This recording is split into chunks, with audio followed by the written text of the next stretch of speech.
Hello everyone and welcome back to the NASCAR Heat 5 Clint Bowyer season mode. And you might notice something a little bit different about the lighting of the way this room looks today.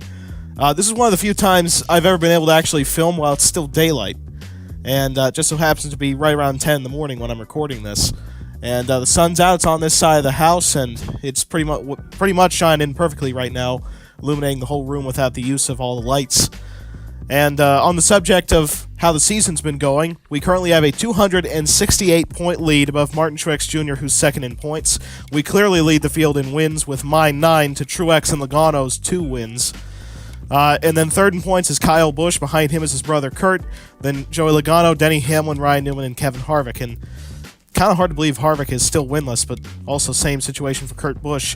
Then as we look back at the playoff standings with just 3 races to go in the regular season, Alex Bowman is hanging on by about 47 points above his teammate William Byron for the final transfer spot. And look at Kevin Harvick. You know, it's possible if I play my cards right, I could get that 4-car eliminated. Even though he's a teammate, I am Clint Bowyer. I don't need to think about team relations since I'm retiring after this season. And the drivers who need points to make it in, Byron, Reddick, Johnson, Eric Jones, and Chase Elliott. Elliott pretty much has to win to make it in at this point. And then the drivers who need wins, guaranteed to need wins, are Stenhouse, Custer, Suarez, Christopher Bell, and B.J. McLeod. So anyway, let's get on to race number 24 from Watkins Glen. Ought to be a pretty fun one, being one of the more working road courses in this game. It's not like Sonoma where you get into the carousel and the car wants to flip upside down. And once again, the load times strike back. It wasn't responding there for a moment. Now we're actually at the track, so at least the game didn't full-on crash on me. Anyway, we're going to jump straight into qualifying. Not really going to mess with the setup any. I think I was one up on the loose side, but either way, it's kind of easy to get the car to handle good here.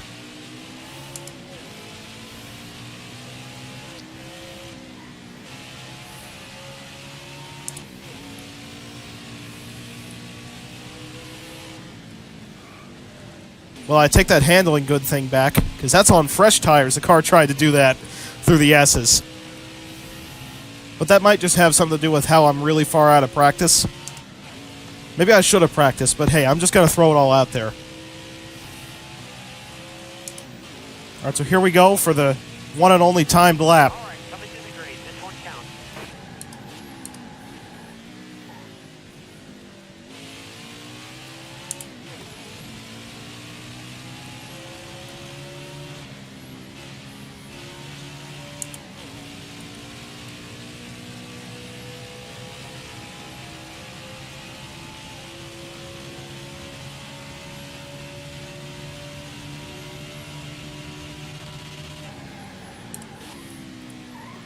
Whoop.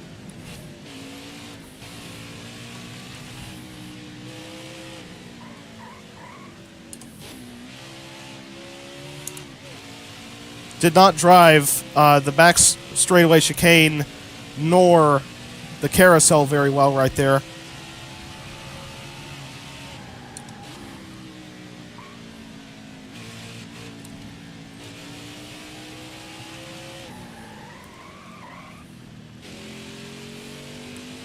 Alright, so it's definitely not going to be a pole speed lap, but it shouldn't be terrible. Made a lot of mistakes. That's our run. Back her down. 9th place. Alright, I'll take it. Let's see who got the pole, though. It was Ricky Stenhouse Jr. and JTG sweep the front row, with Stenhouse winning the pole above Ryan Preece. That's good. That's good news. BJ qualifies in 21st. As we look down, I mean, Brad Keselowski qualified 32nd. What about the drivers we're fighting in points? Truex 15th. Kyle Busch in 4th, though, so we'll have to look out for him. But we're starting in 8th, so who dropped back? So here are your stories. We're definitely going to learn who dropped back right here. It was Joey. So Christopher Bell posted some fast laps in practice. Joey Logano had changed the engine. Ricky Stenhouse Jr. won the pole at a road course, no less. Imagine that. Ready. All right, dig, driver. So here we go, hoping to get the jump down to turn 1. Only 4 laps in the first stage. Car left.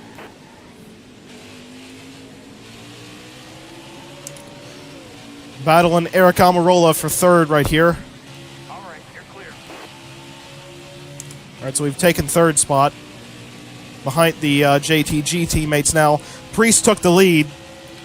Getting around Stenhouse right here to second. Looks like we're going to take the lead to the bus stop. Clear left.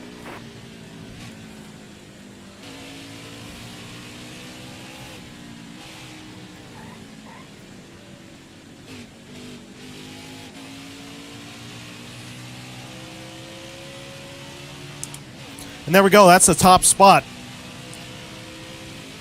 Turns 6 and 7 are the only two turns I really struggle at here. Priest is still in second spot.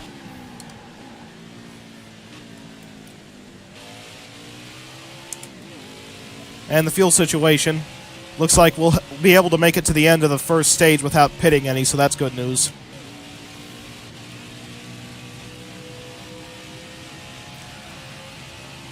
Unlike most of the races we run during a season, you can pit here and not fall one lap down because, you know, it's a road course. A lap here takes a little bit more than 1 minute. So you can get on and off pit road without losing a lap. And the final stage we will certainly have to pit. So I'm a little bit curious about how that strategy is going to go. I know for a fact that if we get one caution in the final stage, I will be able to stretch it to the end, but I kind of don't want to be in that position of having to stretch it to make the end. But I'll definitely do it if I have to. I've shown that before in stages. I'll be honest with you, the road courses in this game are easier than the upcoming race at Dover.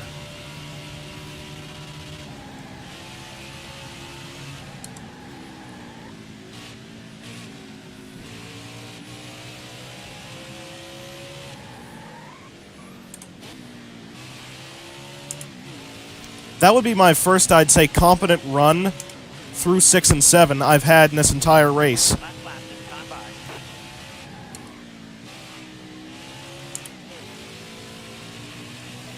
So I'd say that, I think, is actually our 19th stage win of the season.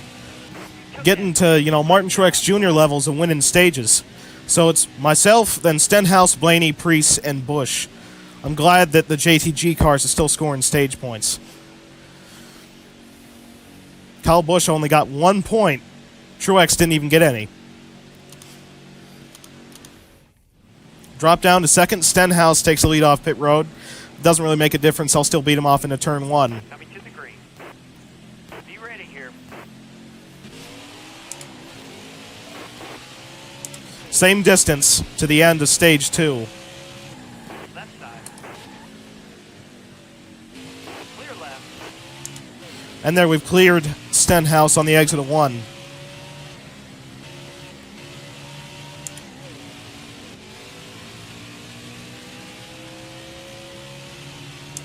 Take the widest possible route out of turn 5 because you can carry all that speed.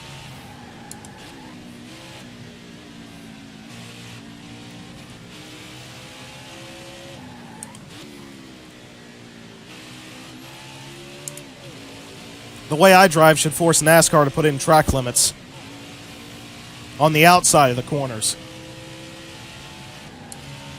I can really get through the first few corners pretty well. It's 6 and 7 where I lose time.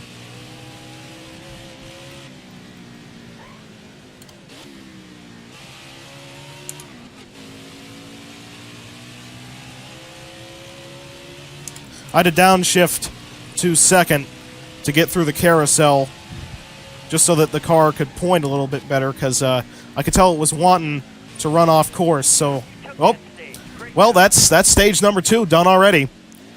We won it above Stenhouse. Ricky putting a lot of points on the field right now.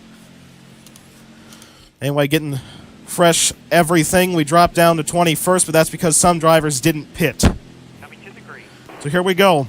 Be ready. We're going to have to pit at least once in this final stage, restarting all the way down in 22nd, which is actually kind of good news, as we have BJ McLeod leading the field. Careful, still there. So we have 13 laps remaining in the race. 8 laps on gas. Hold your line. Left side clear. Clear right. I kind of want this final stage to run caution-free, to be honest with you, because it just makes things a little bit funner. But I really doubt that happening. Look at this, 3 wide move on the outside in turn 4. Oh, we got a big time run. These are moves that I do not recommend for anyone, and Matty D spun it. Powers called to caution. So, okay, this is when it becomes theoretically possible for me to stretch it to the end. I'm not sure if I should try it, but I am going to try saving a little. Green's out. Let's go. And by that, I'm going to only shift on this restart up to 8 grand.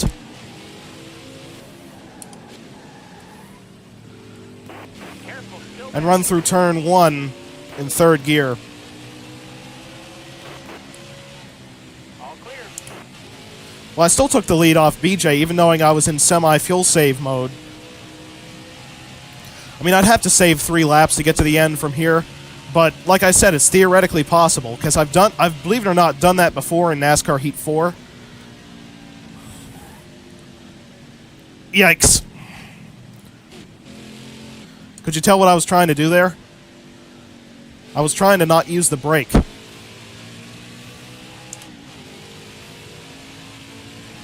may be wondering, why am I trying this strategy? And it's because I have so many slow cars between me and the rest of the competitive field, like, Blaney and all those guys, that I feel that I can get away with doing this.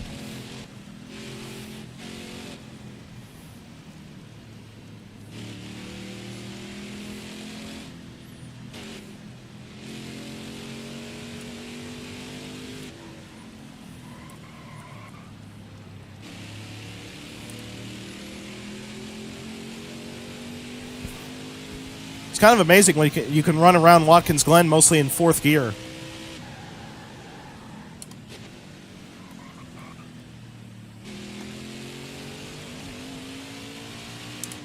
BJ's catching up to me, though.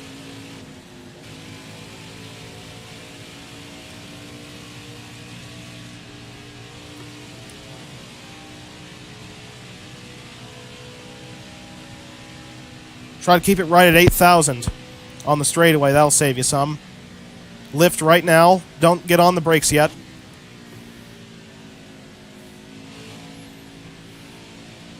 Just let the car roll. Don't make it do anything.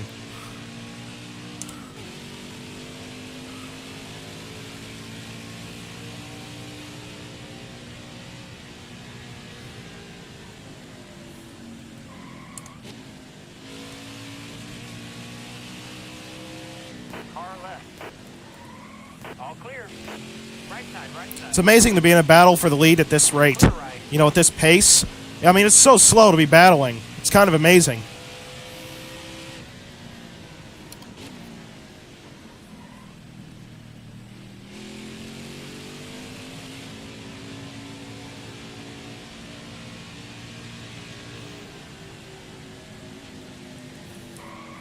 I missed my turning point.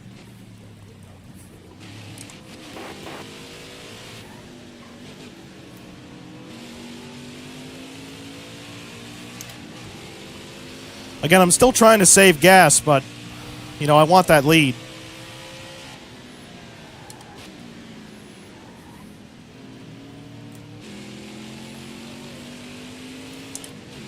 I gotta commit to my strategy, though, because he'll have to pit regardless, so...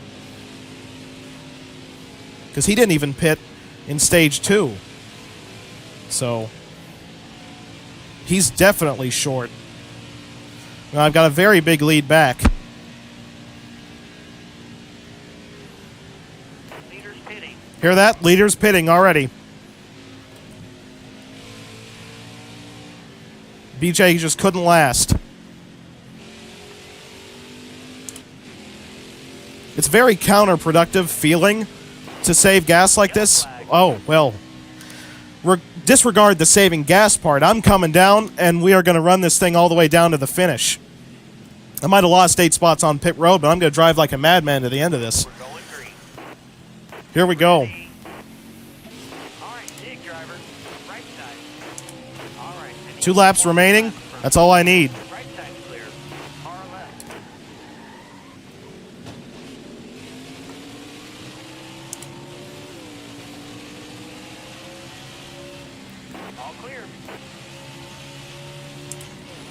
Already up to second. Just got Joey up in front of me. I was kind of hoping for a fuel mileage race because that just would have been a little bit funner. But here we go. Clear left.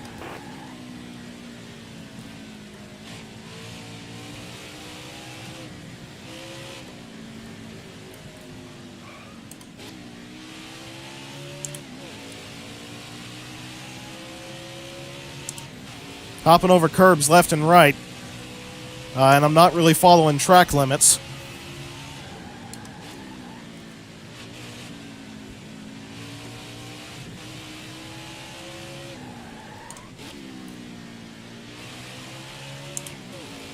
Joey's trying to put up a pretty good fight right here as we gonna see the white flag. White flag, next time by.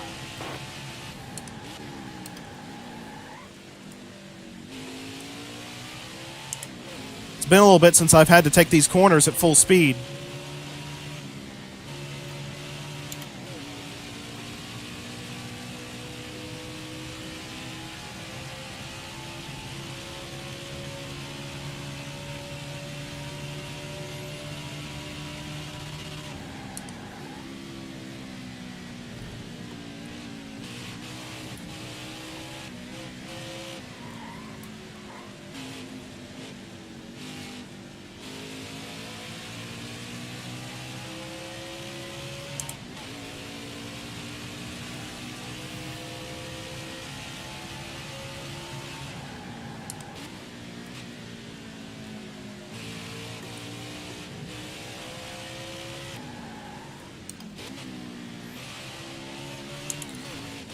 And how about this?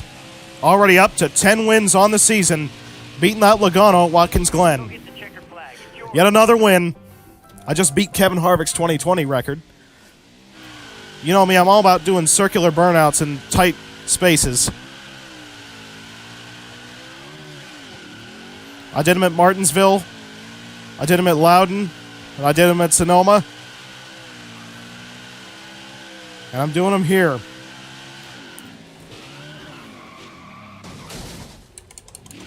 Well, that was merely by accident.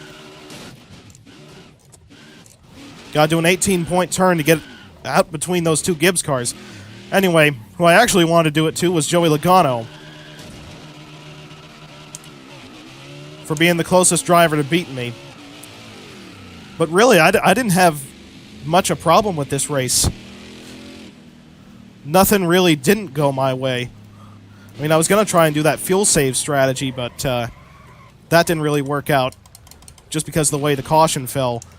But, yeah, it really played out in my favor, though. That yellow, because then I didn't have to save. And we were just set up for a great run to the finish. Going from 9th to 1st in just about 4 corners. And you know what? Much like I said at Sonoma, road courses are so different backwards. I'm just saying, look at how the entire scenery changes by just going the other direction.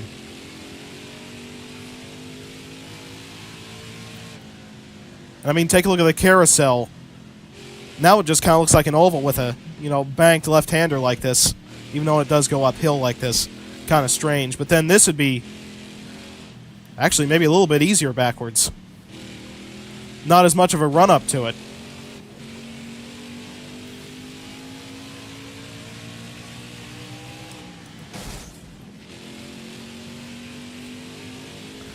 And then, you get to run down the S's at a very high speed.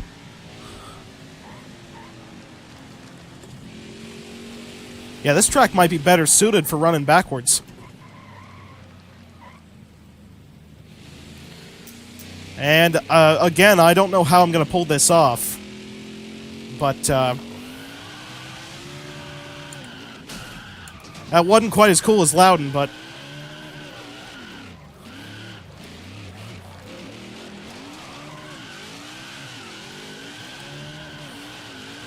doesn't matter what game it is, this track's always been good to me. It can be, Project Cars, and this track's always been good to me. Just something about it. I like its layout. I pretty much love everything about it.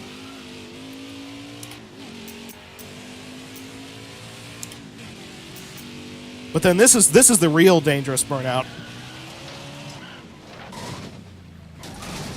There you go, and NASCAR Heat wouldn't let me accelerate beyond that. But there we go, we got the Jimmy Johnson salute in. So anyway, we get the win at Watkins Glen, win number 10 on the season, a speed rating of 104. I got the win above Joey Logano. Ricky Stenhouse Jr. brought it home in third. Good effort. Christopher Bell, Eric Jones, Ryan Blaney, Brad Keselowski, Bubba trying to make the playoffs with that win he got at Daytona. BJ in ninth and Ryan Newman rounding out the top 10. MTJ 35th. Oh, that's big news in the points, with Kyle Busch scoring a couple stage points and an 11th place finish. Yep, Kyle moves up to second. We have 1,140 points to Kyle Busch's 831. As we look down the field, Stenhouse still 18th in points on the outside looking in. Bubba still in 27th. The last place championship, Bobby Carter, huge advantage above Joey Gase. And there is the Go Bowling trophy in front of the 14. Can't believe we already got 10 wins. Playoffs hadn't even started yet. I set the fastest lap, a 107.9. I also led the most laps, 18. Then on the move was Joey Logano. Started 40th, finished second. That's a good job, and he was even leading. Martin Truex Jr. started 14th, finished 35th. And, man, I can't believe, though, that effort out of Joey. You know, Logano going from 40th to second and leading with 2 laps to go. That's really good. But I think the biggest takeaway is the huge effort at JTG. You know, getting the front row in qualifying and having Stenhouse finish third and I think second in both stages. They made up a lot of points. So we now have a 309-point gap above Kyle Busch, who's second in points. And I had my stage calculation off a little bit mid-race when I said I think I've got like my 19th stage win. Anyway, I have 22 stage wins in 24 races? That's a lot. I'm just saying. That's quite a few stages to win. And, you know, second in points only has 5 stages, and he only has a 10th of the amount of race wins as I've scored this season. And Kurt Busch is now the highest driver. Well, actually, still is the highest driver without a win. Kevin Harvick is in 10th without a win as well. Anyway, next race, we're going on to Dover. Not going to have nearly as good of a time there. And by the way, 50th anniversary of Dover, that was last year. This is a 2020 video game, not 2019. They got that math wrong. It's 51 years now. But anyway, have a happy holiday season. And I will see you at Dover for part number 25 as we get closer and closer to the playoffs at Darlington.